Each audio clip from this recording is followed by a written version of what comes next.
And we're live. Hey guys, welcome back to Whiskey Charlie, the War Game Chat, our monthly show on YouTube. Today we have a very special Sunday edition. I am joined with my co-host, everybody's favorite gimp with the limp, TheGimpyGamer, Nate Rogers. How's it going, Nate? Another glory stay in the core, man. There we go. And of course, Kev is not able to make it today. He's got a super busy schedule, so he's not going to join us, but we do have a very special guest, James Buckley from Sapper Studios. He's going to talk all about his new game, Battlegroup Clash Baltics. And that's what we're going to be discussing all day today, along with, a little bit of his background and things like that. So welcome to the show, James. Hi, Mo. Thank you. Thanks for having me on. Hi, Nate. So you have a new company now, Sapper Studios. Well, first off, let's go backwards a little bit. We had just talked about before we got started that you and I had worked together on Purple Haze prior to that being released. We did preview and stuff like that. And we had talked back and forth several times about it. And you were working on that game as developer. Yeah, that's right. I used to work at Phalanx as head of the development team there, and that was one of the games I was working on. Yep. So it came out last year, and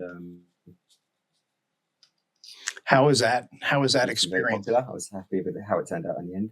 I left Phalanx last year and set up Sapper Studios, and the purpose of that is really Sapper Studios is a publishing company, but also it's like trying to bring along to the professional gaming space some of the things that do well in commercial gaming. So kind of focus on quality, production, rules writing. So it's kind of consultancy, but also now publishing. And Battlegroup Clash Baltics is the first game that I'm publishing. And the idea really is to try and the unofficial title is like commercial games for professionals. So what I'm trying to do is like fill that kind of like into that gap that also you see like Littoral Command I had a little bit of, which is like games which appeal to hobby gamers and professional gamers, and that's what this game does, and that's what my future games that I'll publish will do as well.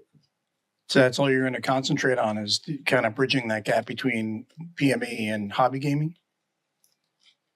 Well, I won't say forever, but certainly for a while, because there's actually a lot of interesting games out there in the professional space.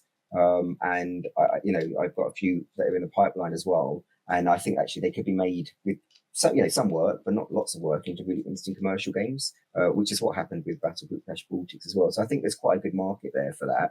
And it's quite interesting. And I think that, as people are becoming, unfortunately, we're entering a more dangerous militant world, and people are getting more and more interested in the hobby space. They're more interested in real world war games and what do they do.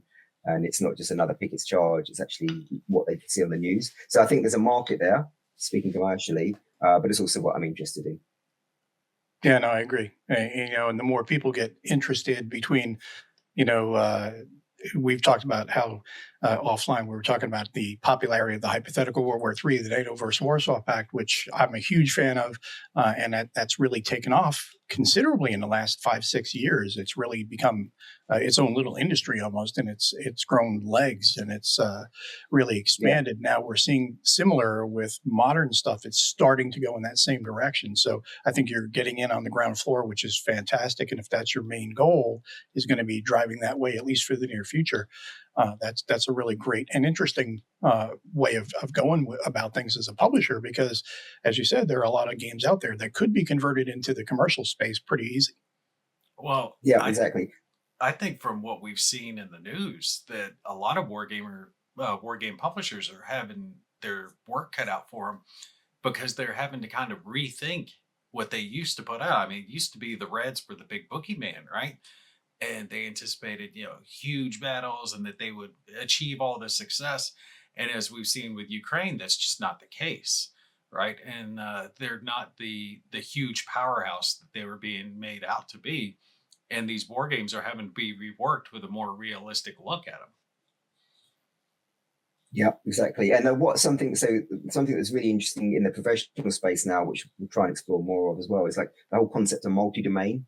So how to use space, electronic warfare, which features a lot in my game, cyber, how you sequence that all together to get kind of the outcome that you need. And that's something that, even like Cold War but Hot doesn't really cover that much, because there's a bit of EW, but the tech wasn't there then, but it's there now. And so how you cover that is like a really interesting space. And there's no way that a war game could do that at the moment, because it just changes all the time. Even with my game, which have very quick turnaround, I'm now realizing that, in an ideal world, I'd have machine gun drones. So they're not the UAS, they're not the FPVs, they're land drones with like tracks. And the Ukrainians use them quite a lot. And I was like, yeah, I probably should have had some counters for that. But I want the game to go out as quickly as possible, because it's going to become dated within 6 or 9 months. So yeah, Nate, you're right. It's just, it changes all the time, and people have to rethink a lot. That's one of the things I was looking at when I was perusing your rulebook this morning. And I understand, like, it's in a beta phase right now. It's not complete. But I was looking like, all right, what's different in here? And that electronic warfare aspect was something that stood out to me. That you accumulate, was it chits each time you're using something like a use of a radio or calling in artillery support? And it seems like you're building up your electronic usage, and the enemy kind of sees that. Is that what you're going for there? Yeah, so there's two aspects for that, but yeah, essentially one of them is what we've seen in Ukraine and Russia is that if you use the net, if you go up on the radio net, you become targeted. And so there's a bit around, like, when you do certain actions in Battlegroup Clash Baltics, which generate radio transmissions, your opponent has the opportunity to intercept them. And if they intercept them, on the next turn, they can potentially use those to target you as a kind of like a SIGINT type reaction. So that's one aspect of it. But another aspect as well is that the more EW you generate that your opponent intercepts, the better their electronic warfare is against you. And so there's another thing called EW chits, which is kind of an abstract thing around UAS jamming or GPS jamming. There's all kind of different things these chits can do. And that's a kind of way of kind of like capturing the fact that the electronic warfare space is very important now, and it's very dynamic, and there's lots of different things that you can do with it. So, for example, I like the World War III gone hot as well. And I've been playing a lot of Air and Armor Würzburg. I don't know if you played that. Of course you have, Mo, because I watched a load of there's like 60 videos. So yeah. And that does EW, but that just does like you can do that, and you can jam them a little bit. But EW is a lot more dynamic than that. And so the chits are a way of doing that. And actually, for my game now, next month, it's just been finalized. I'm releasing a free to download supplement, which really increases the electronic warfare rules quite a lot. Puts a bit more detail around them. So it's not chits anymore. Instead, you get a certain number of EW points you can spend each turn. And you can spend them on jamming your opponent. You can jam their GPSS, lots of different things you can do with that. But it's a bit more realistic than just drawing a chit. But it adds a bit more complication, so it's not for everyone. But for people that like the EW, there's now a new supplement coming out for the game, which will be really adding a lot more realism in the EW space. Well, that kind of goes into one of the things I was going to ask you about. You were saying about wanting to get the game out, and then within 6 months it's dated. Are you going to design these games? And you kind of almost answered my question there, to where it's like modular, where you could just release a quick little download piece to add something or remove something or change something. Is that going to be part of your design process, to where you can actually make things a little more modular to keep them up to date? Yeah, that would be right. Like a kind of DLC, but hopefully be free, because, exactly that. So there's a few things I'd like to do. I also would like to, again, being a bit inspired by Little Commander, I want people just to take the game and house rule the hell out of it. It's a basic framework, and they can do more with it that they want to do. It's going to be available on Creative Commons, so that I'm not precious about how people want to use that. They take it and they say, well, I don't think James has got this bit right, or this doesn't seem right to me. Just house rule it. The game's quite forgiving in that regard. So that's what I want to happen. And then, yeah, I mean, lots of people the playtesters, like there's not much. The game assumes that there's a very contested airspace. So there's not really, even Ukraine now is quite contested. So there's not a lot of stuff going on like that. And attack helicopters, I mean, they seem pretty dead to me now. I don't think they've got a future. But some people might disagree, and they might want to introduce attack helicopters. So for that kind of thing where you need counters, that might be an expansion down the road. Or likewise, Kazivac. I don't do much on civilians or on Kazivac. So that's kind of something which an expansion might want to handle. But again, people can just house rule that themselves, or we might just release some free to download rules. Yeah, that's how I'd imagine it evolving, Mo. Okay. Got a question there from Nordic. He says, I may have missed this, but what scale are the counters? Is it squad, platoon, company, battalion, regiment, brigade, or division? So a battle group is certainly a kind of like a British Army concept. It can be, it's probably the same as like it can be flexible, but it's like a reinforced battalion. So that's the biggest kind of size. The actual counters are represented are either platoons or sections, which is, you know, kind of similar to a squad. So they're the two counter sizes. And one of the things about the game is it's meant to be kind of realistic in a way that maybe Littoral Commander isn't, because it kind of captures, this is really more, I'm quite generic about the forces. It's just NATO and Russia, but you can imagine it's more kind of like European NATO. There's not a lot of like really advanced weaponry there. You're kind of having to make do with what you've got a bit more. You can't call in, you know, lots and lots of like Tomahawk strikes, you know, you get some artillery and things like that. But yeah, so it's section, platoon, and you'll have like a armored platoons. That'll be two counters with a mounted infantry platoon, some main battle tanks, some recce, that kind of thing. And then you have some off-board assets. So there's a lot going on with drones. There's FPV drones. Well, they're called FPV, but they also represent drone bombers. They're just kind of offensive drones. And then there's UAS counters, which are actually on the map, and they provide interesting kind of line of sight dynamics. But yeah, it's section, platoon. Sounds Nate, kind of like I'm sorry. it's, you know, a little bit in between tactical and operational. Yeah. I mean, so I'd say it's probably more tactical. There is some supply elements, so everyone's only got a limited amount of ammo, and then you will have these A1 echelon units kind of like running around, and they represent like it's literally kind of ammo trucks, and they can follow afterwards. Again, that's probably not that realistic on a modern battlefield. You know, they'd probably be using like drones to fly and stuff mostly now. But I've got these truck A1 echelon trucks, but so there is some supply, but it's I'd say it's more tactical really than operational. Well, I was going to say earlier, I think the electronic warfare aspect, I'm happy to see someone trying something a little different, because I've seen it tried in other games. And for me personally, a lot of times I end up kind of ignoring it because electronic warfare becomes overly cumbersome to keep track of, and at best apply some modifiers, right? You got to keep. So it's like supply. Yeah, really, supply or weather. Yeah. Is another way to think of it. You know, one of those optional style rules that has a lot of effort required to have minimal game effect. And I was happy to see something different being tried, like the points or the chits, whichever you end up going with. But I like the idea of the more things that you're doing, the more the enemy is going to have that information and be able to react to you, and them reacting to you is going to have you. That's more real world. That's something I would actually expect, right? Hell, my job was all around that. I did comm. And one of the things we first learned how to do was how to build our antennas far away from the base so they couldn't be triangulated, right? We had our little ant farm, and stuff like that isn't really put into games all that often. But I understand why some publishers will try to steer away from it or try to have it just lightly involved. Some of the games like the ones you mentioned earlier, I mean, if you got 10 pages on electronic warfare, but at the end of the day, it comes down to a +1 or +2 modifier to combat, is it really worth all the effort that you're adding and all the complexity that adds to the game? I kind of like seeing something different being tried here.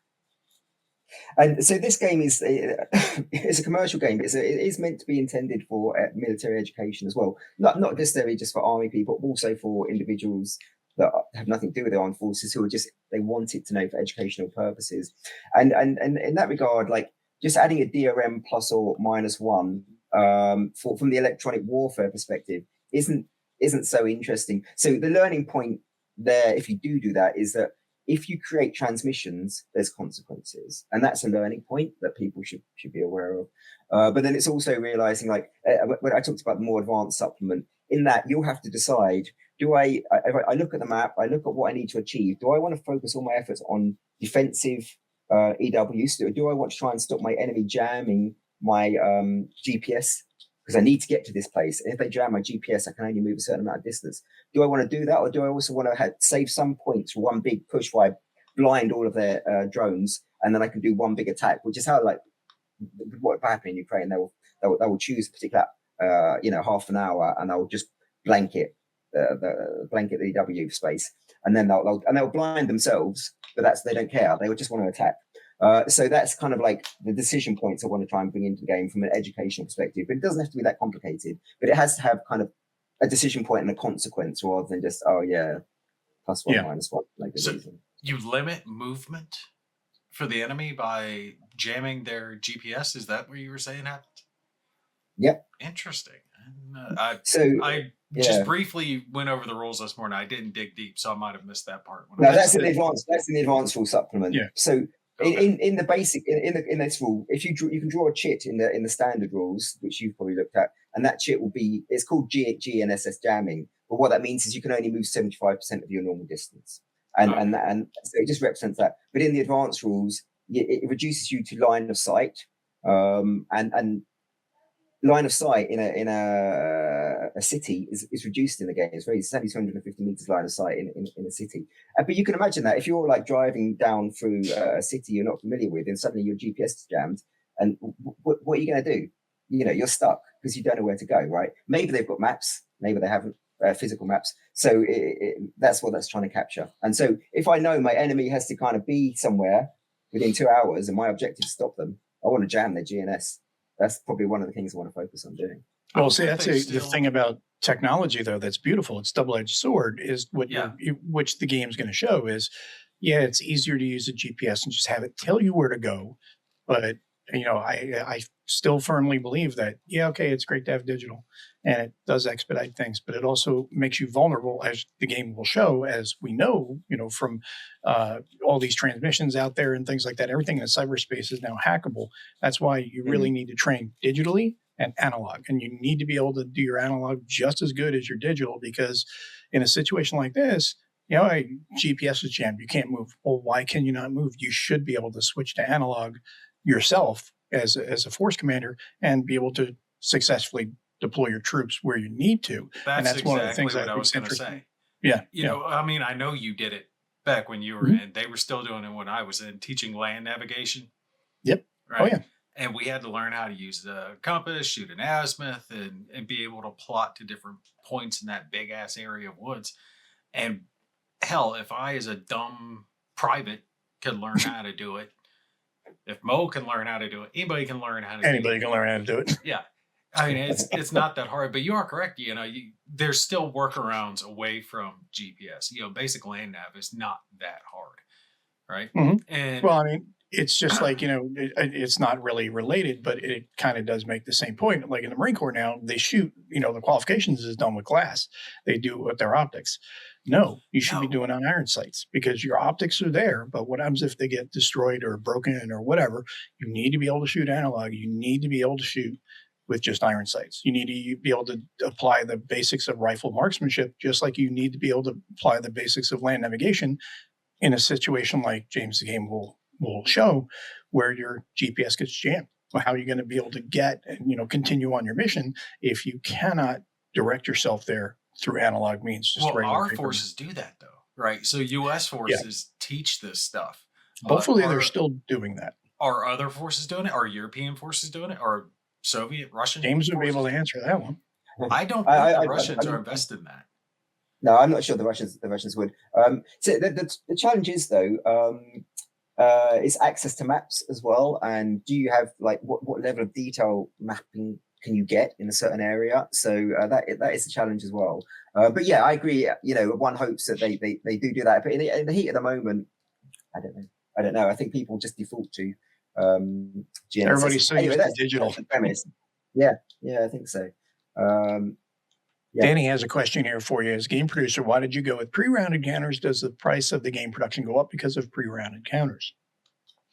Well, one of the things I wanted to do with this game is not have it printed in China. because China is funding the Russian war effort. And the game is about the risk that Russia poses to NATO and European states. So we can't help buying Chinese stuff; they're everywhere. But I didn't want a game that's about how we defeat Russia to be made in China. Now that creates some issues from a game production perspective, because you've heard all the problems that American companies and other publishers are going through, having to figure out alternatives to tariffs, and that's because China do a lot. So in answer to the question, there's only 2 European publishers, printers that I could use, and I picked one of them because I have a better relationship with them, and this is what they provided me with. So it wasn't like I had like a whole menu of different counters I could go for. I just said, show me a sample of what the counters look like. They send it over. Yeah, that looks good. So I don't think anybody's going to complain about pre-round counters. That means you don't have to clip. You can get them punched out and you can start playing. I'm tired of clipping, man. Clipping is age old. I still have my Oregon laminate, but I don't want to have to use it. Right? That takes so much time. That's an evening of sitting there just clip. No, if the wife won't do it, then I'm skipping it. Yeah, exactly. But yeah, exactly. Pre-round counters are nice, but everyone complains about something. That's yeah. You can't please them all. Do you have an idea, like when this game's going to be coming out? Well, the game's actually sitting in a warehouse in the UK, waiting to be sent out to people, people that pre-ordered it. When I got a copy of the game, just before it got sent out, I looked at it and I wasn't happy with the quality of the maps. And the maps are very important. The maps use grid lines, not hexes, as we'll see when I show you. And the maps that they sent me, they had because they've used raw material, they had a white line already on them, which makes the grid lines kind of harder to read. So it just wasn't good enough quality. So I've now had all the maps reprint. The maps are now being reprinted, and they need to be sent over. So that will happen mid-January, I'm told. So I'm hoping now the game will be sent out towards the end of January. So the game's good to go. What about people who haven't ordered it yet? Are they able to order it now? Yeah, that's available from my website, and then there'll be a number of wholesale retailers in various countries who will also have it available retail. So yeah, the game you can order the game now. You won't receive it until the end of January, because that's when it's coming out. But it's not in pre-order phase anymore. It's a month away. That's nothing. That's nothing in wargame terms. No. But like I said, as much as anything, I wanted to have a quick turnaround, because the game. Well, I need it's cash flow. I want the cash flow, but also it's just it ages so quickly. It's modern warfare stuff, so you've got to get it out quickly, otherwise you become dated. You can't do anywhere near as bad as Mythic Games did. So no. We do have a Finnish lieutenant. He's pushing the game to military educators here. There's a lot of potential for BCB to become a bridge towards more complicated simulations. So that's a great thing right there to see already. Yeah, indeed. Well, this is on Finland. It's on Finland's doorstep. Finland and Estonia are just it's a short channel just away. A stone's throw away. Yeah. So let's see here. I also just say about the game just on. I was going to say the game actually, even forgetting about the advanced rules. I'll come back to that, Danny. Even coming back on advanced rules, actually the game has a basic mode, standard mode, and advanced mode. So the basic mode is really aimed at people who are not. Maybe it's an introduction to people on a training course who aren't really familiar with war games, or they've only got a few hours, which doesn't do morale, doesn't do orders. The standard mode is the standard mode. An advanced mode introduces more kind of complicated rules, and it has doctrinal rules. So there's particular rules around what Russians can and can't do, and what NATO can and can't do, which relates to their doctrine, which takes it up the next level. So there's kind of the game was designed to be played at different levels. Your restriction. I saw that in the example of play, stuff like if you change your orders, the Russians have to skip the turn, and NATO forces can change their orders and still conduct actions, things like that, right? Yeah, like that. Actually, in the advanced rules, it's Red Doctrine. It's called. The Russians can't change. They can't change their orders, so they are just stuck with them. But they, on the plus side, they get more EW. They've got a lot more, because they're actually, frankly, I think probably better than the US, but certainly better than European NATO. The Russians are better at drones and EW than us, and so in those follow advanced rules, they don't get the flexibility around the orders, and something called fire plans, which is that you have to write down a plan for where your artillery and drones are going. They don't get flexibility around that. But on the plus side, they have more EW and more drones. Yeah, when we get into the example play, because that's something I wanted you to go over, is that planning segment, because there was like dry erase player aids or boards or something like that. And I didn't really understand from the rules exactly what you meant with like plotting orders, whether it was like general or there were specific, you had to choose like these orders. So yeah, I definitely want you to kind of explain what you're going for there, because that's something I'm looking forward to trying out with this. Yeah, I'll do that. Yeah, I think when I give when I show the screen, share my screen and show that, you'll see. I'll explain that first of all. There was a question about retail in the USA. So yeah, I'm hoping it's not finalized yet, but it's going to be through a web store called Catastrophe Games. You might know them, Mo. So I'll be using them. Okay, good. And you figure that, so the game's going to be going out like end of January, mid to late January, for those who pre-order, and then you'll be looking at retail after that? It'll probably all go out at the same time. With the US, because they've changed the tariff, not tariff, it's customs. So if you do individual packages now, it's completely uneconomical. I'd have to charge like the cost of the game again. So instead, what we'll do is we'll ship in bulk. That might take a bit longer for US customers, but no, the benefit of the pre-orders was it was cheaper, and you will be getting it a bit sooner. But yeah, I think for the US, because of the hassle of shipping, it'll all go at the same time. Yeah. So that's gonna be handled just from Catastrophe Games. They're going to handle your distribution from themselves, or are you going to be using someone else's distribution point? So so if you order the game via the website, which everyone who's done pre-orders so far has, and actually the biggest number of customers are from the US, that they will just be sent, the games will be shipped, and then they'll be FedExed, I think, to your postal address. But if you want to order via retail, perhaps because it's cheaper, or for other reasons, you do it by Catastrophe Games, and I'll be shipping more in bulk to Catastrophe Games. Just FYI for the people who might not know, can you tell them roughly what the game's going to cost? So from my web store, it's £100, and then the MSRP is 110. So was that about 120 US? I don't know. Yeah, something about that. Yeah, £100. That's a heavy game. It's actually exactly. Yeah, 4 count sheets with it. Yeah.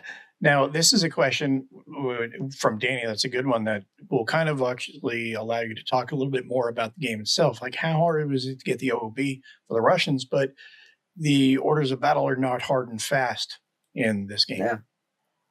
Yeah, exactly. So the game, like the NATO, we have NATO forces and Russian forces, but it's not specific NATO forces. It's not like, except for one Royal Marine unit, one small Royal Marine section.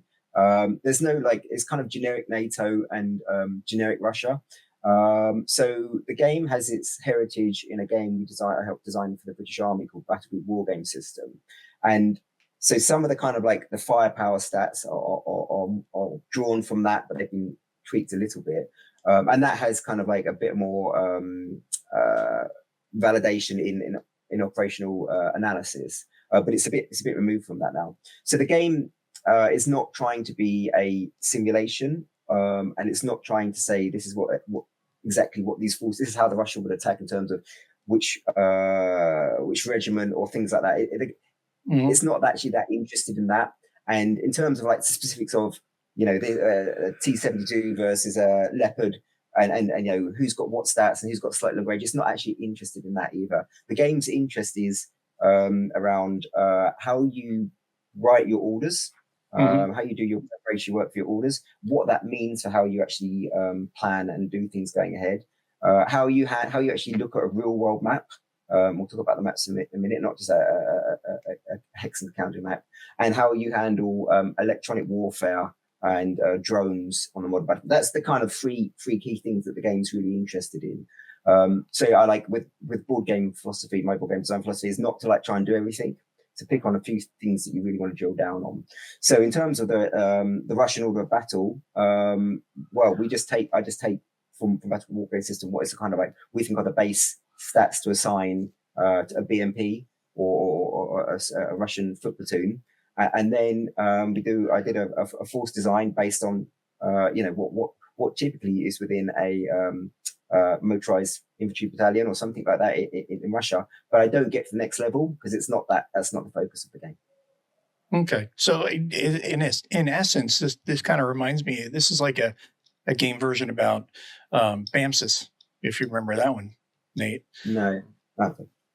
Begin planning, arrange reconnaissance, make reconnaissance, complete plan, issue to order, supervise. When you're creating your plan and then issuing it out to your troops, it's more about the planning process and then actually executing it without worrying too much about the details. Now, would that be something that you could change later in the game where you can drill down and be a little more specific, or is that something that the current rule set is not going to really work well with the current rule set? If you wanted to get in and someone wanted to create an order of battle with specific units, would that make a difference in the rule set as it is now, or is that something that it's not really intended for regardless?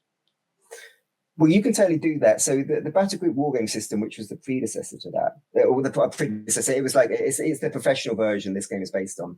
That has something called separate force management cards, and on that you can be a lot more specific around what exactly are the capabilities, the range of the weapons used, etc., etc., etc. And that has like a piece of like A4 paper, a card laminated, and you write down a lot of the stats on there.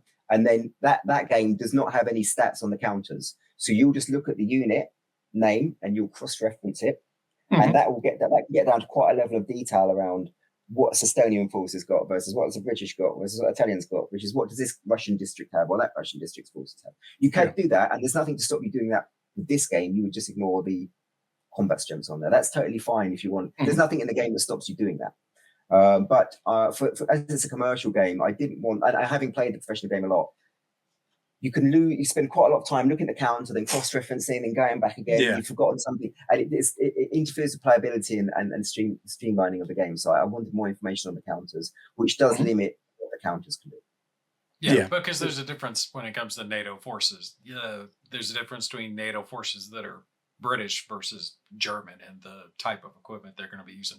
So in this game, if you have a NATO armored unit, it's just generic armored unit with its stats. It's not representing a Challenger or a Leopard or anything like that, right? Right, because at this level, it's not actually, the game assumes that the British and German troops and tankers are generally trained to the same kind of level, same quality level. And the difference between a Challenger 3 and a Leopard, it kind of matters. And a tanker will tell you it's exceptionally different and one's so much better than the other. But for what this game's interested in, it doesn't make too big a difference. Now, if I was bringing in some Shermans, or then or T-34s, something like that, then it's going to make a difference. But at this level, the main battle tank of the NATO is the strongest unit. It's way stronger than the Russian unit. But why? It doesn't get to that level of detail. Just that it's got a stronger. It does more damage. Yeah. Well, Nordic, I think that answers your question about using a specific unit or a specific type of platform. It won't be necessarily modeled. It's not that it can't be. It's just that it's not going to be. It's going to be just generic BMPs in there. Generic, simplistic, straightforward, so that we are worried more about the planning process and then executing the plan than rivet counting on which unit is which. Yeah. So I've taught this game, not this game, but the BGWS game to quite a few soldiers now, or been there when they're being taught it. And a lot of them have never played a board game before. And the whole concept of rolling dice can screw with some people's minds. So you've got a lot to explain just to get the ball rolling. And, you don't want to get down to that. Because if you say a Terminus does this or a Leopard's better than that, then you have a half an hour discussion, them arguing about it. And that's not really what we want. We want them to actually put their plans into action. That's what the game's about. Plan something, see what goes wrong, and how do you respond to it. That reminds me of the one time I tried to teach my wife a war game. It was a war game with miniatures, and I was setting it all up, and I pull out the bag full of dice, and I set it down. She's like, "Well, what are the dice for? What do we use those for?" I'm like, "That's how we play the game. We roll the dice. It tells us who wins."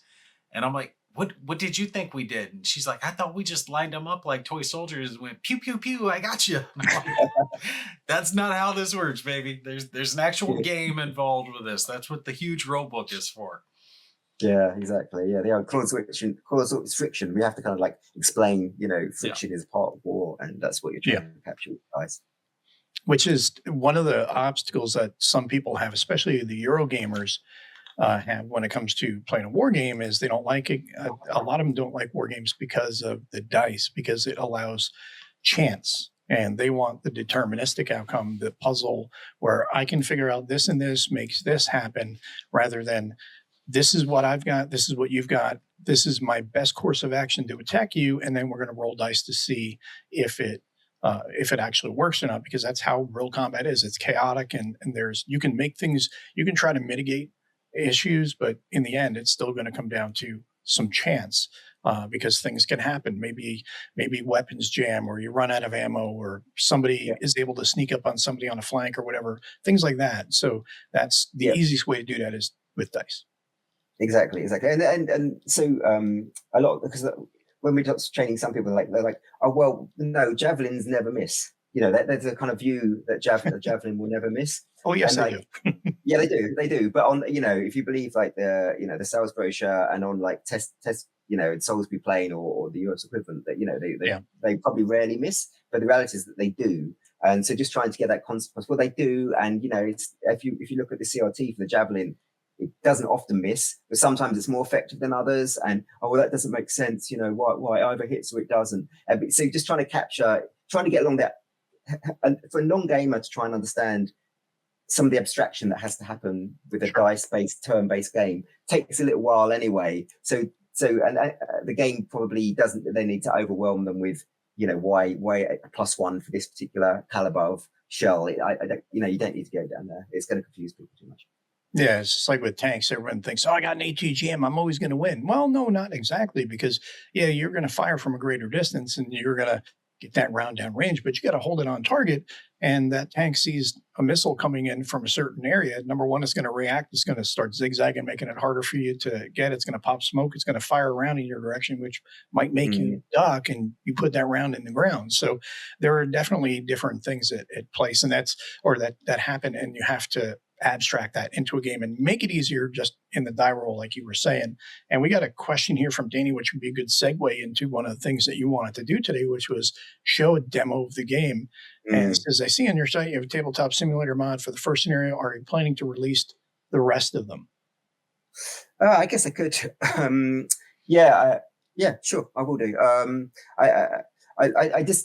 I don't want to get in a situation. I don't think gamers would be like this. We don't have a situation where just people aren't buying the product because it's all available. But I think I think to allow people to be able to play it with other people across the pond or whatever. Yeah, I think I will. Once the game goes to retail, I'll make all the scenarios available. You can just do what other publishers do and just not include the player aid. That way they have to have. Yeah, I think what I will do is I won't include the scenario books, because that's got all the all bats. That's the easiest way to do it. Is not, if you have a separate scenario book, leave that out. So that way you have to have the physical copy to be able to create your, set up your scenario and play it. Yeah. So I'll do that. I'll do that. So with that said about the TTS module, do you want to go ahead and share a look here? I mean, we've already got it up here. You want to walk us through a little bit on this tabletop simulator mod and kind of explain the game in a little more detail. And I'm going to minimize all of us from the screen so that way everybody can just watch the screen and see what you're explaining. Sure, and feel free to jump in with any questions. And I won't be watching the comments, so anything like that. So I think what I'll do, first of all, talk about the maps and very briefly about the counters, but then I'll dive into the sync matrix. It's a good way of explaining kind of what the game's about. So the game comes with 4 maps, and the maps are based on real satellite imagery from Estonia. And then I got Shane, the designer of who most, Shane from Old School Tactical. He's also a fantastic artist, and he did these maps for me. So basically, we took satellite map imagery from Estonia and turned them into real maps. So what you'll probably notice is that the game doesn't have hexes; it has grid lines.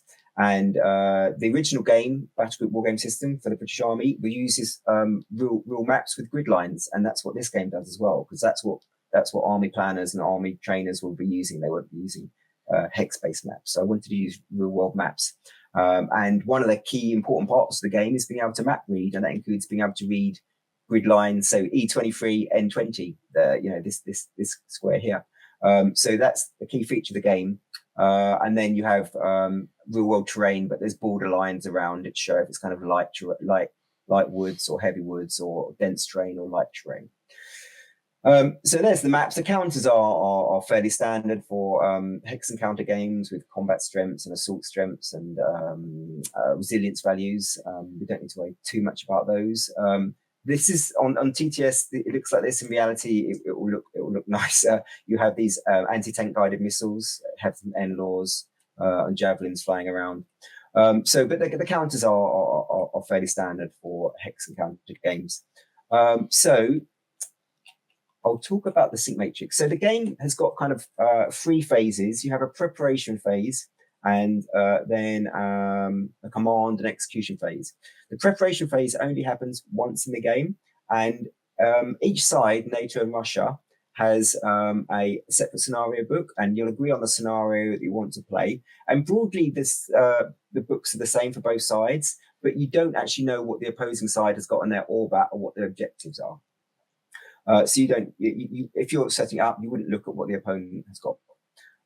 So what you'll do first of all is everyone have like a kind of like there'll be mutually exclusive main objectives, but there'll be different secondary objectives that each side might have that they'll roll for. And it's possible for both sides to get some kind of minor victory because you might have different objectives which allow you both to claim a sort of victory. So you don't always know what your opponent's trying to achieve. So once you've got your objectives and you've seen the ORBAT, then you'll draft your sync matrix. So you've got in front of you here one. And again, the sync matrix will look different. It looks different in real life. This is just a rough version for the TTS. All the games in the scenario have 5 or 6 turns. This is the first scenario. It has 5 turns. And in the ORBATs, each side has a number of task groups, which might be a single force element, or it might be 6 or 7 force elements. They are put together in a task group to achieve a specific goal. And you have to take those task groups that are assigned on the ORBAT and give each of them orders for each turn of the game. And you do that before the game's begun. So basically, you have to do orders for the whole game before the game's begun. And they are your orders that you have to follow. You can change the orders, but it comes with penalties. So if we look at this Russian sync matrix here, task group 1 has got the following order: maneuver to grid square 22-23, attack enemy forces en route. And that's turns 1 to 3, and then turns 5 and 6, seize the north side of Cindy Bridge. So what does that mean? Well, here in this scenario setup, we're on start of turn 2 in this scenario. So the overall objective of the Russian forces is to take this bridge before the Estonians can blow it. And the Estonians need to hold on for the 5 turns to be able to blow the bridge. So the Estonians are set up beforehand. This represents local Estonian forces. And this is Russian task group 1. Their objective is to maneuver to grid square 22-23, which is this one. So you know, as the Russian player, you have got 3 turns to get to there. That's what you have to achieve. What you do en route, you have some flexibility around, but that's what you have to do. So what these guys will be trying to do is to get round to there. But if we look at the terrain, you'll see there's rivers, and Estonia is full of rivers. And there's one bridge. And only one platoon-sized tracked unit can cross a bridge per turn. So they need to figure out how they're going to get across that bridge and get there within 3 turns. Meanwhile, you've got the NATO forces here. What they'll do is they'll probably have an Overwatch marker, and they'll try and shoot them when they're coming in. So task group, that's what task group 1's trying to do. And you as a Russian player would have written that in advance. You'd have looked at the map, looked at your objectives, and say, okay, I want to send this task group down there to do this. You could have done something differently. You could have had them all. You could have had them all come on this way at the same time, but they went for this approach. Task group 2, they've got to maneuver between turns 1 to 2. They've got to maneuver to here, going through these light woods. So that's what this task group's got to do. And this task group has got to maneuver to here. So they've each got different orders that they're going to try and achieve. And then once you've got to that turn and you've done that order, then you see what your order is for the next turn. So this is a really critical part of the game, and what makes it a bit different from most other commercially available war games. There are a few others that do something a bit similar with orders, but nothing really quite like this, where you have to kind of plan out in detail what we have here. So what are these orders? Well, these are taken from the British Army Staff Officer's Handbook. So you have these order verbs: maneuver, attack, screen, seize. What you also have to do is you have to set out your fire plans for your off-site artillery and first-person view drones. So here, you'll see that the Russians have been quite simple. For their 152 artillery, they've just given it fire plan, grid-ended section 2223. So that means this is your grid-end section 2223, and their fire plan is there. So for the whole of the game, their artillery has got a fire plan to shoot into here, into any of these 4 grid squares. If you do that, yeah, that's fine. You'll just be generating 1 electronic transmission a turn as the commander calls in the artillery. If you decide you need to call in artillery outside of your fire plan, for example, there, or there, that's going to generate a lot more electronic transmissions, which the opponent will be able to pick up and use against you, because you're having to redirect the fire, you're having to check for fratricide, check control measures. So the fire plans are important because they determine how many electronic transmissions it takes for you to order in fires. That's what that is. Nate and Mo, do you have any questions about that before I talk about some other game mechanics?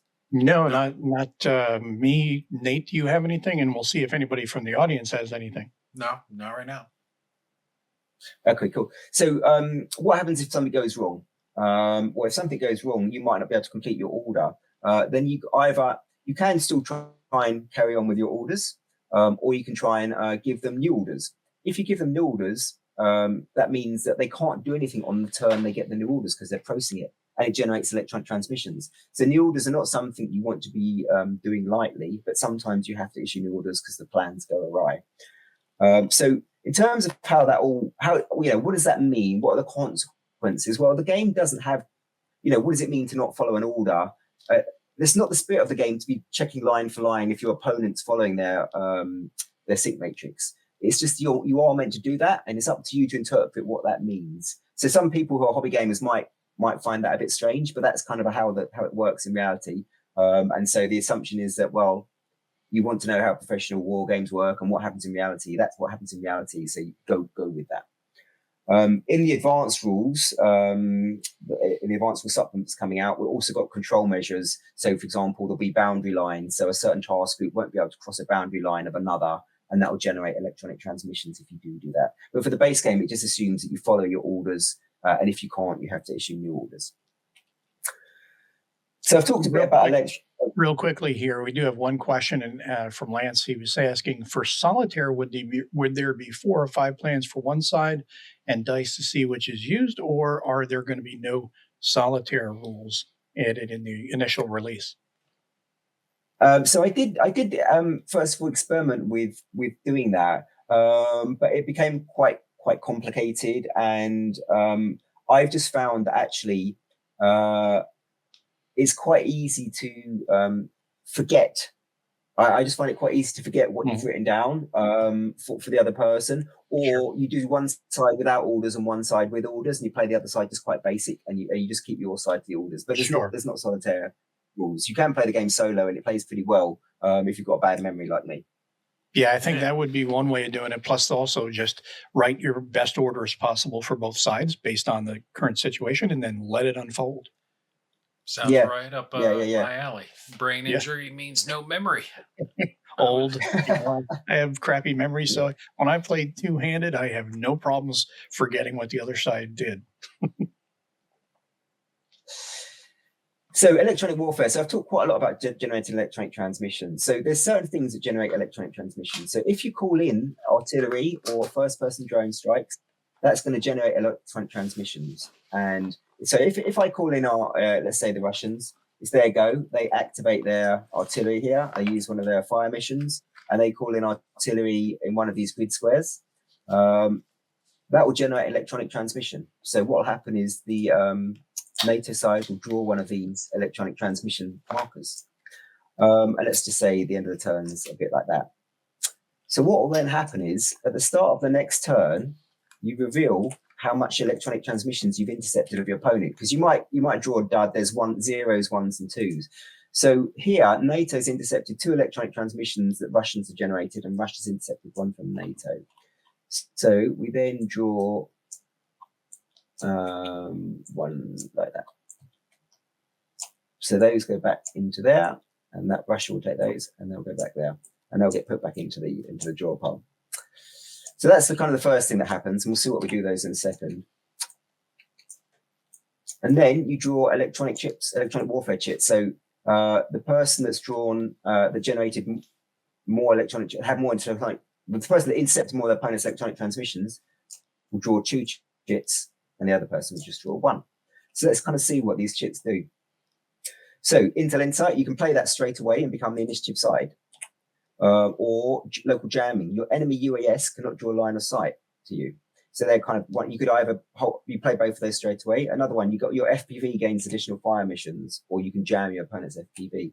So they're all trying. This US. This actually allows you to move your UAS somewhere else on the map, or to jam your UAS spoofing, or jam your opponent's UAS. So you can play these chits either immediately or through the game to do certain electronic warfare, which has an effect on the game. You can also, in the basic game, use these target markers to, if I want to say, if I'm Russian, I want to try and target this mortar, I can use a target marker to give me a boost. And that's basically just saying you've been able to intercept the mortar transmissions, and you've got a better idea of where they are from the transmissions they've been using to do their own fires. So you give yourself a boost in hitting them. So that's kind of roughly in the basic game how the electronic warfare works. And then you have the UAS. So these things are UAS, and they will fly around, and they basically always end their movement, unless you're using certain weather rules, on this grid intersect. And what they do is they give you uninterrupted line of sight to all the 4 adjacent grid squares. So this UAS is giving this line of sight to all of these 4. And that's really, really useful because otherwise the red side wouldn't have any line of sight, for example, to this. Or to this. This is that they're all line of sight's blocked. But because the UAS is there, they can call in artillery on all of these units, and they actually get a bonus because the UAS is so effective that it gives you a bonus in calling the UAS. So if your UAS is jammed by EW, that's actually bad. That's really bad because you can't use it, so you can't call in any fires, and you need to call in fires to soften them up. You might have to bring your recce in instead to give you some recon to give you line of sight. So these UAS drones are really, really important. And again, that's something where an expansion or a new part of the game might change that a bit, because a lot of European and American forces are now bringing in, spending a lot of money on developing kind of like anti-air, almost like old anti-aircraft guns to shoot down these fiber optic or high-flying UAS recons. And so, yeah, that's something that might change. But at the moment, the only way you can stop the UAS is to use EW jamming against them. And if you do that, your opponent can't target you with anything until you get up close. So that's a really kind of a key feature of the game. So where are we at the moment? This is turn 1. So what are turn 2? So the process would be, first of all, you would check to see if you lose your suppression or disrupted morale effects. Then you do the EW that I've been talking about. You might do some EW effects.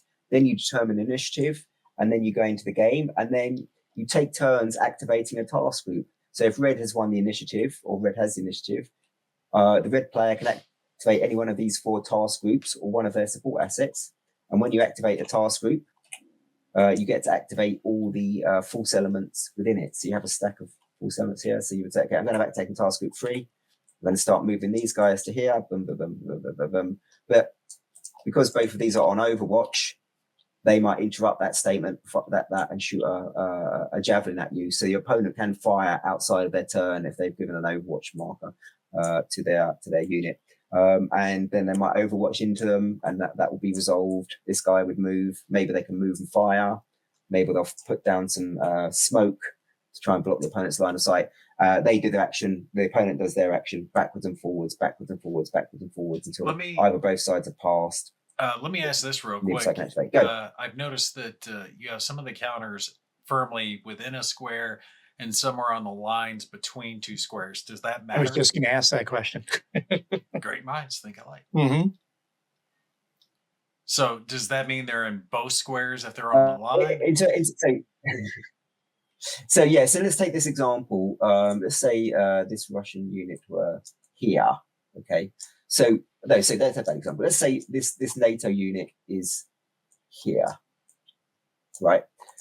So this Russian, we know the Russian artillery can shoot into any of these 4 grid squares. What does that mean? Because this is in between. It means you can still target them. So if any part of the counter is on or over the grid line, they count as being within the grid line. So they're effectively in 2 squares by being on the line. Yeah. They're in 2 squares. Yeah, exactly. They're in 2 squares, so they can be targeted for in either situation. So in a way, it's almost kind of like a Zoc would work in a hex encounter game. You're having a zone of control into 2 hexes, or essentially 2 grids, instead of just being firmly planted in one. Yeah, you could look at it that way. I think the way I look at it is like they kind of like have an idea about how far away the recon drone is, and they're like, well, if we keep this away, they'd probably not be able to zero in on us. That's kind of like how I look at it. Okay. Yeah, I guess you could say it like that. So unlike a kind of so what do we lose from not having hexes? We lose the kind of like regimented control that hexes give. So that's kind of potentially one example where it's you're either in a hex or you're not. But with a grid line, you don't have that, particularly because the movement is kind of freeform, which is kind of like quite different to a hex. Hex you can move 4 movement points, which will be 2 through rough and one rough and 2 open hexes or something like that. Here it doesn't work that way. Here you look at this guy. This is like a BMP, a Russian BMP platoon. They are T. That means they're tracked. In open, a tracked force element, which is what this counter is, can move 2 kilometers.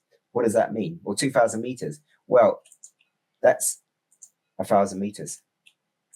So 2,000 meters means you get to about, there. And that's it. It's quite rough, quite approximate. We don't, there's no rulers that come in the game. You could use rulers if you want to, but that's not really recommended. So rather you say, look, this guy's going there, and my intention is that he's hidden behind that. And the other guy say, okay, that's fine, I accept it. Because otherwise you get to you avoid a situation with like a Warhammer 40k where someone says, oh, I can see 1 millimeter of you, so I can shoot you. No, it's like, no, they are hiding behind there. We agree that let's move on from that kind of thing.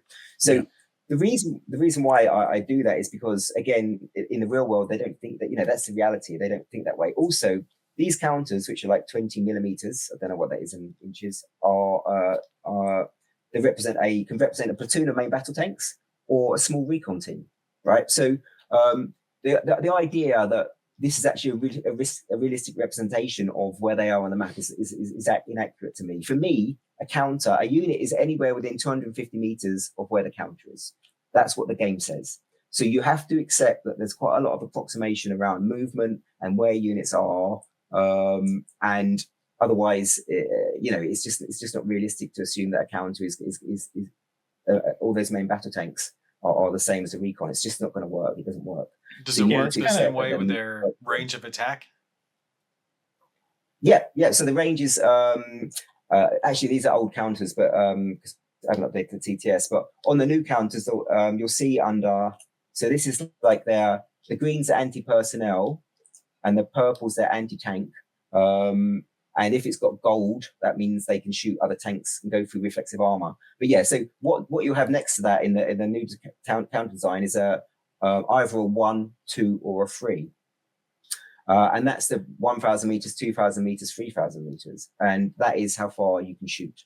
And so the main battle tanks might have a 4. I think I can't remember what the main battle tanks have got. They've got a longer range. But yeah, that's it. So if I'm shooting at these guys, so this guy has got an NLAW. It's got a range of 1,000 meters. So there to there is I can easily see that for me that's 1,000 meters. If people do get if it does get important, the game comes with, I can't see it. Anyway, the game comes with a 250 meter counter, which allows you to measure certain things. But it's basically, I agree that's within 1,000 meters. Or if you're moving it there, you say, I'm moving it there. Yeah, that's within 1,000 meters. I know that. I'm doing that on purpose. I want to draw your fire. And So, you know, that's this how kind the of game goes works. back So to what we were talking about earlier on when Nate was asking about is it tactical or operational. This is kind of operationally tactical.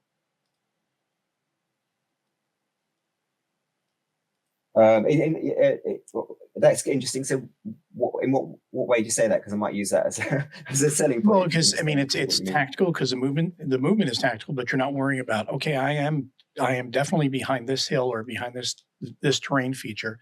You're doing the operational movement. You're moving your forces, but you are understanding. There is an understanding between the two that yes, we're going to use terrain to minimize our signature and things like that. You're not going to have to worry about, like you said, with Warhammer 40K. I can see 1 millimeter of you, so I can hit you. You know, I have line of sight to you.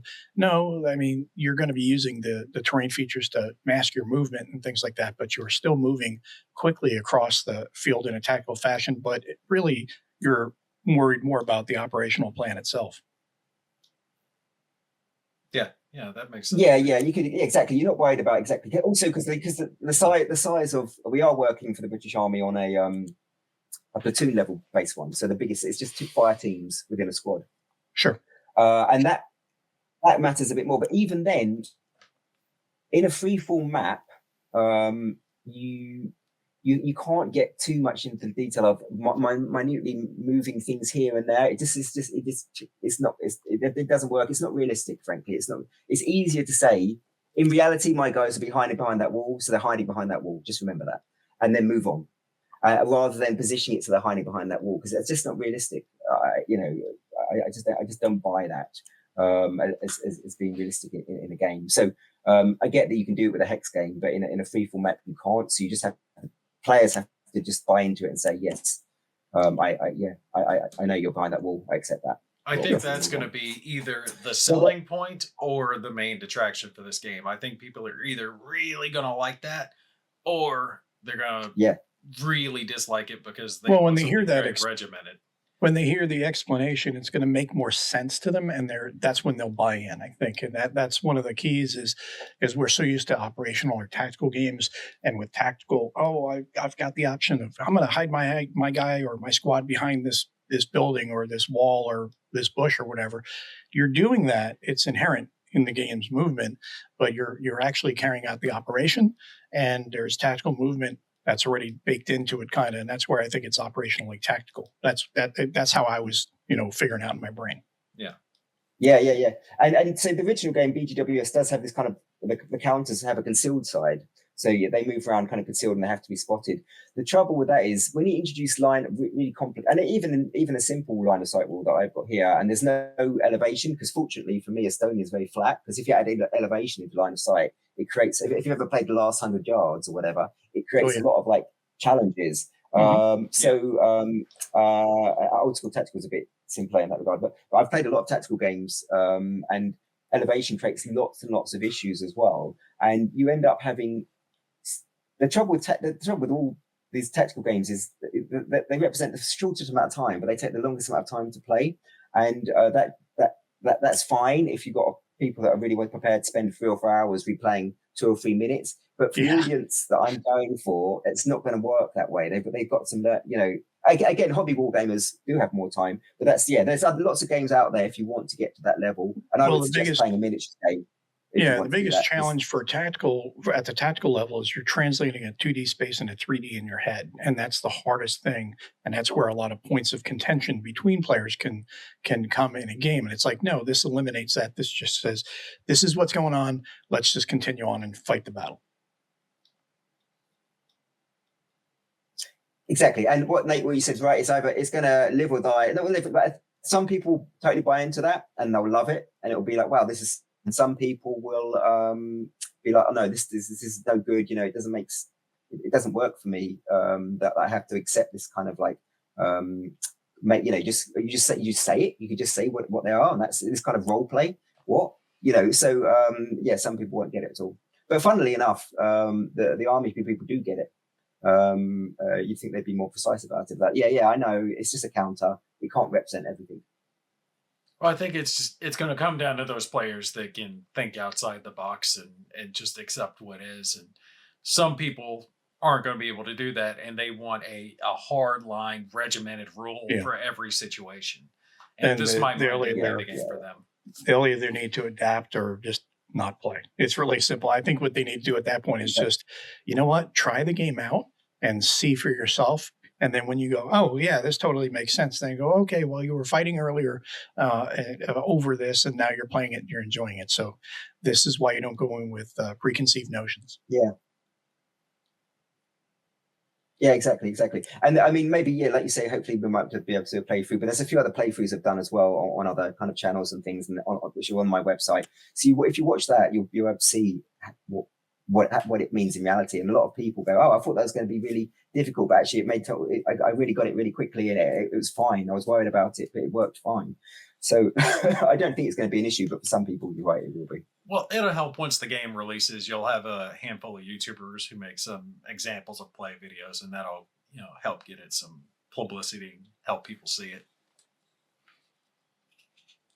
Yeah, exactly. Yeah. So and it could be something a lot of people it's kind of like grid encounter kind of concept could take off, and other people might try and do games with it, or it might die a death. We'll find out. Well, this is actually reminding me a little bit of Mo. You remember that old game? What was it called? Ranger. Yeah, whereas similar in a similar fashion, when you moved on maps, it does remind me, especially of the grid maps for that. But let's not get too far off of that. Let's let James get back to his point, because I think we might be going a little off the track on it. Yeah. So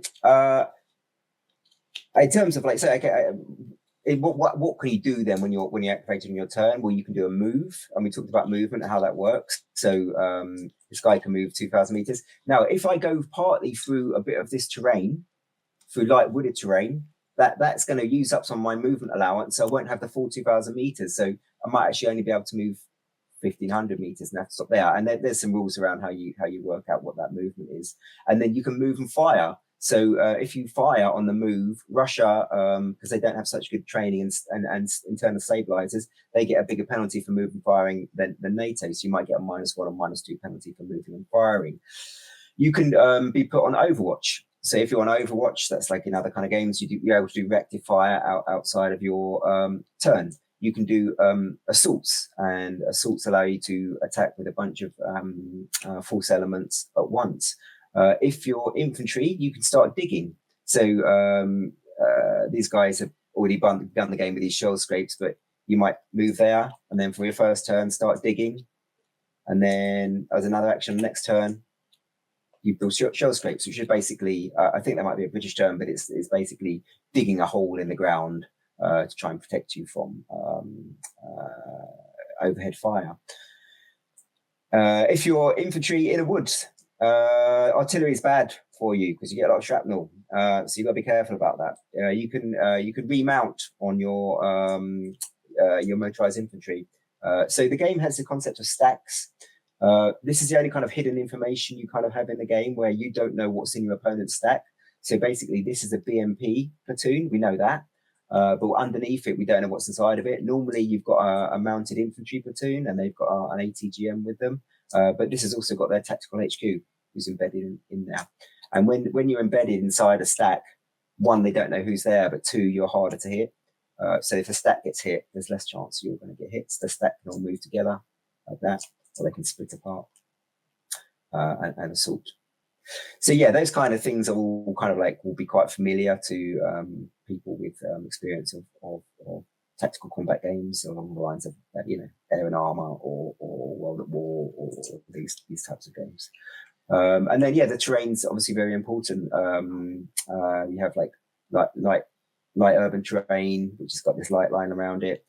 That just kind of like provides negative DRMs if you're shooting through it. This heavy woods, you can't see through that. You can't pass through it if you're tracked. Dense urban terrain, you can pass through that, and you can do column movement on these roads, but line of sight is very restricted if you're in there. And all the maps will be different. One of the scenarios, two of the maps are joined up, and that's like the really big scenario. And that you can play up to 6 players for if you're doing that with one person controlling all of like the kind of like writing the sync matrix and controlling all the kind of off-board stuff, and you have 2 different theater commanders. The game works well like that. So the game plays pretty well at high player counts. So that's probably at this stage, I think, enough in terms of like going through without actually doing a proper playthrough, just to give you an idea of counters and things like that. The game, once in terms of how long does the game take to play, well, you probably should do about half an hour to 45 minutes on the preparation phase. You don't do the preparation phase if you're doing the basic mode, but in standard advanced mode, do the preparation phase where you write the sync matrix, and then the game plays in about 2 hours, I'd say, give or take. Pretty quick. So it's not a long game. Address casualties, if you would, because that was something else about this game. There's what was it? The loss of troop quality, or I forget the exact word. Yeah. So yeah. So basically, let's take this counter. This is like an infantry platoon, a native infantry platoon. So in this scenario, because they're a bit weakened, they begin on resilience of 3, which is that number in the hex. But normally they'd have a resilience of 4. Each time you take a hit, you lose a resilience. You go to the next resilience level. In this situation, if that would take another hit, that counter would be removed, and we'd get the 3A1 counter down here, and I'll find it somewhere, that one. So it goes to its 2 strength side. So that's 2. So what you didn't see there, I should have, let's use this other example. You see here on the 3 and 4 resilience side, they have a troop quality of 6, which is this number here on the 6. And then on 2 on one side, a troop quality of 5. So that basically, as you're taking hits, your troop quality is going down. If you take hits, you take suppression, which brings your troop quality down. Troop quality is pretty important because it affects, it gives you DRM modifiers for direct fires. It gives you assault bonuses. It also allows you to better recover from suppression and disruption in the game. And suppression and disruption are quite bad because if you're suppressed, you only move about 50% of your movement allowance. And if you're disrupted, you can't do a bunch of stuff and you suffer from penalties. So you need to try and get out of these suppression disruptions. And you get that from being hit, from being near artillery. There's kind of like a danger close rule. There's all kind of things like related to that as well. So that's the troop quality is pretty important. So yeah, as you're taking hits, your resilience is going down, your troop quality is going down, and your assault quality is also going down. So it's gone from 12 to 10, for example. But your firepower stays the same. So yeah, that's why taking hits isn't good. So troop quality is kind of similar to morale in other games. It represents your level of training and your will to fight. I'd say it's will to fight. Yeah, so which is like a kind of a modern term for morale. Yeah, exactly. Both of those things: training, bounce back ability. You've got each side's got these HQs, which will be where this guy. Yeah, so and you can have different types of HQs. This is a tactical HQ. It's got this yellow number. 2 yellow, that's its C2 rating, its command and control rating. That allows you to do a number of different things. It counts towards initiative. If you activate a task group with an HQ in it, that can activate other task groups at the same time. So you can do a bunch of activations at once before your enemy can respond. So that's what that rating allows you to do as well. It also gives you benefits in morale boosts. So your HQs are very, very important. So you need to keep them protected. You'll see this got a star there. That means it's an I star. So if you want to call in FPV drones or artillery, you need I star line of sight. So there's only a few units that give you that, and the HQs, one of them. So HQs are pretty important. You don't want to lose them. So you embed them inside platoons. So there was one other question from the audience said, how do night turns work, or do you currently have no scenarios with night turns? There's no scenarios with night turns, but there are scenarios with weather, which would basically achieve the same thing. So you have like it's an optional. It's not a scenario; it's an optional rule with the weather, and you can just choose to play with it. Or at the start of each turn, each game, you can roll for it, and you have kind of like I can't remember exactly. I'll just go actually. So weather, low clouds, high winds, and that halves the number of first-person view drone fire missions you have. Your US line of sight was only there. Mhm. So your US line of sight is just limited, and it can't move so much. And if you have storms, you can't use UAS or FPV. Line of sight is normally 3,000 meters for most guys and 4,000 meters for the recce. Line of sight is reduced to 2,000 meters, and off-road movements reduced as well. So you could just use a slight variant of the storms rule, I think, if you wanted to do night mode. Yeah, no, that's pretty neat. I like that. Yeah, and we haven't talked about. There's another thing as well, which is that I don't know if I've got them. We have these A1 echelons, and then this. Yeah, this. Oh, yeah, this. Sorry, I don't know what's happening there. This does have A1 echelons. So yeah, you have the supply units flying around as well. And not done there. Yeah, and like I say, there's videos on the channel, on my website, if you want to actually get a real feel for how it plays, and hopefully maybe we can do a playthrough with you, Mo, as well at some point. Yeah, no, we definitely will be doing a playthrough and post some action up here so people can see in a little bit more of a detailed way how a turn works, because this is just a quick little overview of it. And let's go ahead and remove that. We're going to bring us back here, but this way, this is just like a primer, kind of like, hey, this is the overall overview of the game. This is generally how it works, but you don't know until you actually see it in action. I mean, you were giving some examples there, which does make sense, but until you actually see people committing things to play, committing their movements and executing things, you're not going to really grasp it until you see it and you realize, oh, he screwed up, he made the wrong move, or wow, that was a smart move. And it's like, that wasn't really smart, it was really lucky, because that's how a lot of plans are. It's like, okay, this is what we're intending to do, this is what we're planning to do, but it doesn't always work that way because the enemy has a vote. And of course, Mr. Murphy comes in and screws with plans too, because a lot of things can happen that can throw a plan off. But I think that's one of the things that's going to be cool about this game, is showing the planning process and the execution and how they don't always work. They don't always play well together.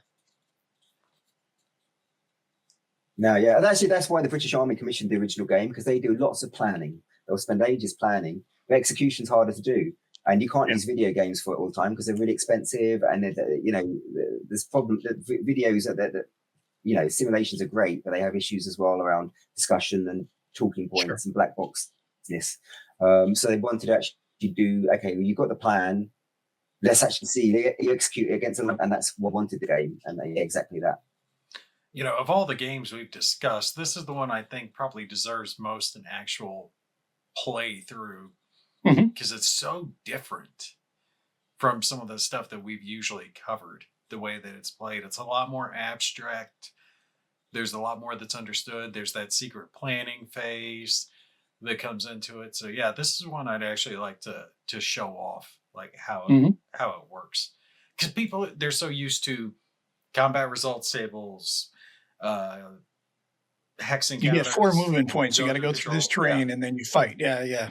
Most of that's easier understood. This is changing all that up, throwing a bunch of that out, doing it more real world scenario. So yeah, this is one I'd actually like to show off and let people see how it plays.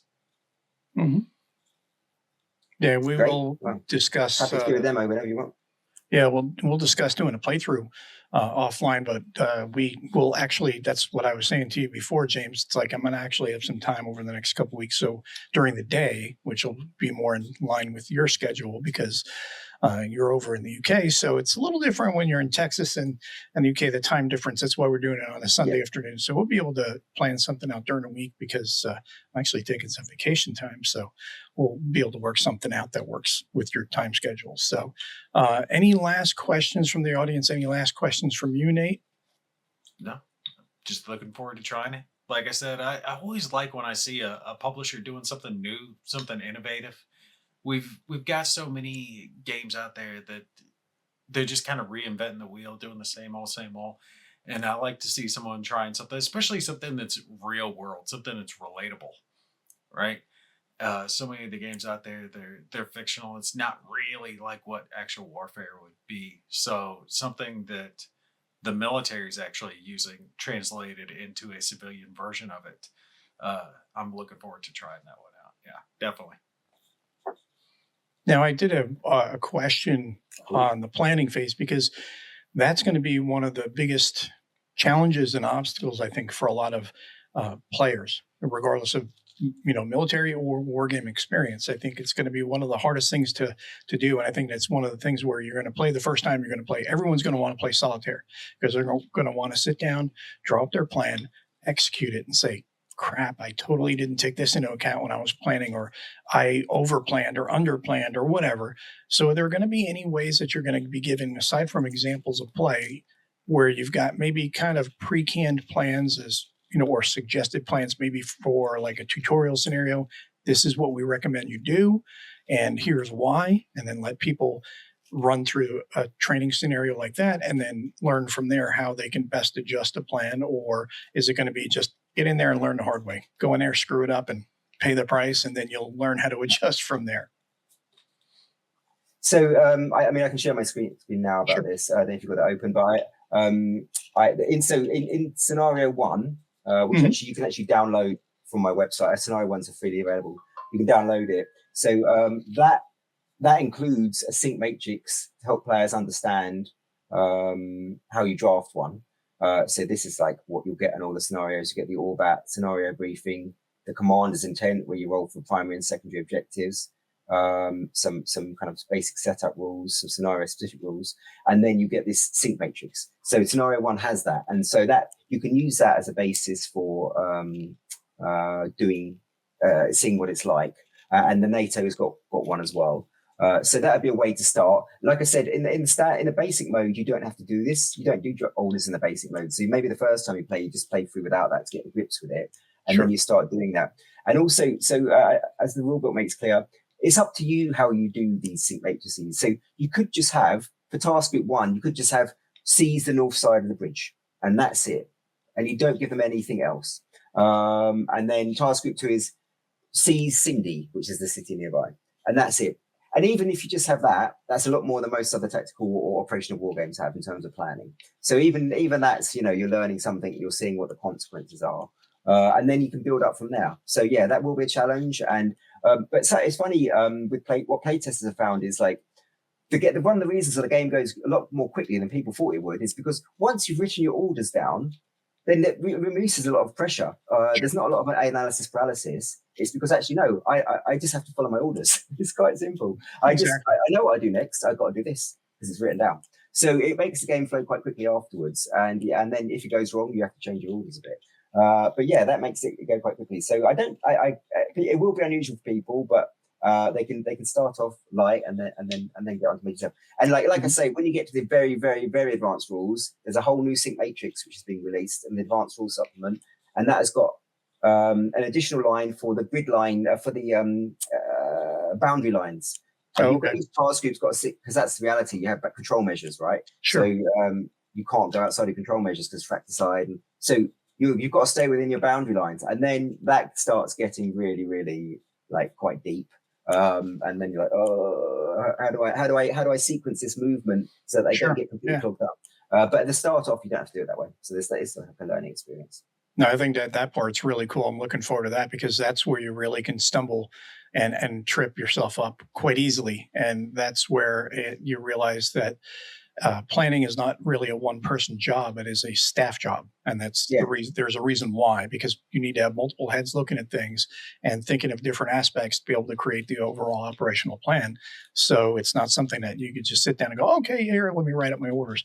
Well, the orders, you write up the op plan and then it gets filtered down. And of course, they break it down based on what their area of responsibility is, whether it be the task force itself, the company, the platoon, the squad, whatever, how it all fragments down.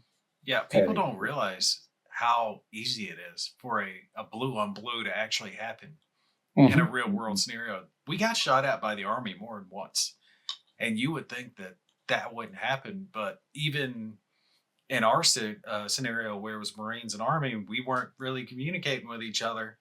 So mistakes could easily happen when we're operating in the same area and they're not, coordinating what actions are going on. So that's extremely important, making sure that everyone stays within their sector so they don't accidentally take out some of their own friendlies. Yeah. And quite. So and if you've got to be somewhere at a certain point, and then there's landmine. One of the scenarios got hidden landmines in, or you get like artillery attacks which slow you down. Then you get a massive traffic jam. But the traffic jam, your plan doesn't account for that. So your plan says you have to be there by this point, but you're not there. Well, what do you do? And then, well, you have to send a lot of electronic transmissions to unclog that, and that creates SIGINT, and the enemy hits your HQ. Boom, boom, boom, boom, boom, and that's what happens in the game.